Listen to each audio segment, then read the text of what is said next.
This is CPX number 72, the Eucharist in the Early Church.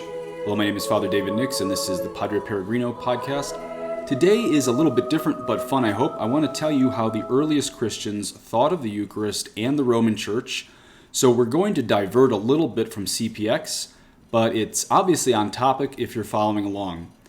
Now, some of you are going to want to send these words, this podcast, this video to maybe Protestant and Orthodox friends. So you can either send this video or this podcast or my blog this week called St. Ignatius of Antioch on the Eucharist and Unity with Rome that you can find at www.padreperegrino.org. Sometimes it's easier to send on the words in text form than in audio form. And Vatican B-rolls thanks to the Wanderer YouTube channel, which you'll enjoy if you're watching this on YouTube or BitChute. But let's jump in. St. Ignatius of Antioch was a disciple and close friend of St. John the Evangelist. Obviously, St. John the Evangelist wrote 5 books of the New Testament, so we're talking really early in the history of Christianity here.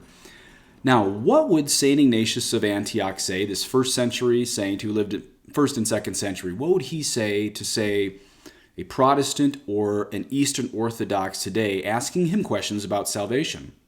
Well, I composed the following questions, kind of putting words in the mouth of a modern Christian, be that a Catholic or a Protestant or an Orthodox. I composed the following questions, but all of the answers come verbatim from this saint and martyr, Ignatius of Antioch, around the year 100 AD. So I'll give you source and date for all of these quotes, all of these answers to the questions I made up. Again, questions from me, answers from a 1st century saint and friend of the apostles and martyr, St. Ignatius of Antioch. The first question, how is Jesus with us after his resurrection? Answer from St. Ignatius of Antioch, I have no taste for corruptible food, nor for the pleasures of this life. I desire the bread of God, which is the flesh of Jesus Christ, who is of the seed of David. And for drink, I desire his blood, which is love incorruptible. Letter to the Romans 7:3 AD 110. Another answer from St. Ignatius of Antioch. Take note of those who hold the heretical opinions of the grace of Jesus Christ, which has come to us, and see how contrary their opinions are to the mind of God. They abstain from the Eucharist and from prayer, because they do not confess that the Eucharist is the flesh of our Savior Jesus Christ, flesh which suffered for our sins, and which that Father in his goodness raised up again. They who deny the gift of God are perishing in their disputes. Letter to the Smyrnians, 62-71, AD 110. Question 2, is salvation in the church or in a book? Answer from St. Ignatius of Antioch. Be not deceived, my brethren. If anyone follows a maker of schism, he does not inherit the kingdom of God. If anyone walks in strange doctrine, he has no part in the passion of Christ. Take care, then, to use one Eucharist, so that whatever you do according to God. For there is one flesh of our Lord Jesus Christ, and one cup in the union of his blood, one altar, as there is one bishop, with a presbytery, and my fellow servants the deacons. Letter to the Philadelphians 3:3-4:1, AD 110. Question number 3, but must one be in union with the Catholic Church? Answer from St. Ignatius, make certain therefore that all you observe one common Eucharist, for there is but one body of our Lord Jesus Christ, and but one cup of union with his blood, and one single altar of sacrifice, even as there is also but one bishop, and his clergy, with my own fellow servitors, the deacons. This will ensure that all your doings are in full accord with the will of God. Letter to the Philadelphians, number 4, AD 110. Another answer from St. Ignatius of Antioch. Let no one do anything of concern to the church without the bishop.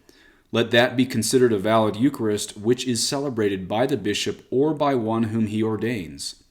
Wherever the bishop appears, let the people be there, just as wherever Jesus Christ is, there is the Catholic Church. Letter to the Smyrnians, 8:2 AD 110. Question number 4, but does Catholic mean universal or Roman? Answer from St. Ignatius of Antioch. Ignatius, to the Church also which holds the presidency in the location of the county of the Romans, worthy of God, worthy of honor, worthy of blessing, worthy of praise, worthy of success, worthy of sanctification, and because you hold the presidency in love, named after Christ and named after the Father. Letter to the Romans 1:1, AD 110. Another answer from St. Ignatius. You, the Church at Rome, have envied no one, but others you have taught. I desire only that what you have enjoined in your instructions may remain in force. Letter to the Romans 3:1, AD 110. And that's everything for my question and answer with a dead saint, but I have a few more things to say. I realize non-Catholic Christians might hear this and say, well, that's nice, but church fathers aren't as high of a written revelation as the Bible. This is true, but everything I quoted you came from writing that existed at least 200 years before the choosing of the books of the Bible, also called the canonization of the Bible. By canonization, I don't mean the writing of the Bible, but the choosing of the books that went into the Bible, which, by the way, was only done by Catholic popes and bishops, not lay people. This is a historical fact. Now, some people might still say, but that's still not the Word of God, to quote a church father. That's true, but here's the thing. If St. Ignatius of Antioch, who is the best friend of St. John, who wrote 5 books of the Bible, got it wrong, none of us nowadays can get it right. But it's more than just that. As I just read you, St. Ignatius of Antioch around the year 100 AD taught the physical presence of the Eucharist being not a symbol but real, and he also taught the unity with the Roman Church being so tremendously important for salvation, again in the year 110 AD. So it should make Eastern Orthodox and Protestants squirm a little bit, since he presumably got these truths from St. John the Evangelist, who wrote a good chunk of the New Testament. So if God's own desires were not found until the Eastern Orthodox broke from Rome in the 11th century, or the Protestants broke from Rome in the 16th century, then what do you do with John 14:26? It's in John 14:26 where Christ said, "But the Helper, the Holy Spirit, whom the Father will send in my name, he will teach you all things and bring to your remembrance all that I have said to you." So either those words are true from the very beginning with the quotes I gave you on the importance of Rome from St. Ignatius of Antioch, or the Church had failed the Russian Orthodox for 1100 years of their own saints, including Eastern saints like St. John Chrysostom and St. Maximus the Confessor, who wrote of the primacy of place of Rome long after Ignatius, but before the schism. Also, if Martin Luther, in the 16th century, if that man knew more about the mind of God than everything I just read you from the best friend of the apostles, then nobody had the Holy Spirit for 1500 years, because it was the consistent teaching among all Christians in the early church that the Eucharist is the real flesh of Jesus Christ, and the Roman Catholic Church had the primacy of place of love and truth from the very beginning. As I've said on other podcasts, I'll leave Catholicism entirely if Protestants can find one non-heretical Christian in the first 1,000 years of Christianity that believed the Eucharist was symbolic, or if an Orthodox can find that the Church in Rome was only hierarchical and not salvific. Well, some would retort back and say, St. Paul is a saint who never taught such later developments that you just claimed, but I would just point you to 1 Corinthians 11 on how he shows the Eucharist can be sacrileged. And remember, you cannot sacrilege a symbol, therefore the Eucharist is truly the flesh of Jesus Christ.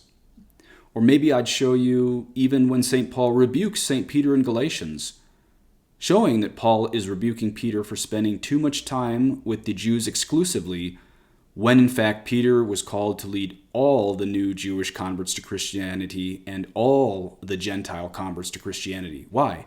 Because Peter was responsible for all. Primacy of the Roman Church again.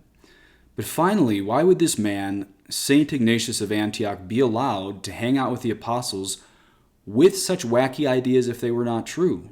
The fact is, these ideas are true for all the apostles, namely a physical Eucharist and a Roman-based church.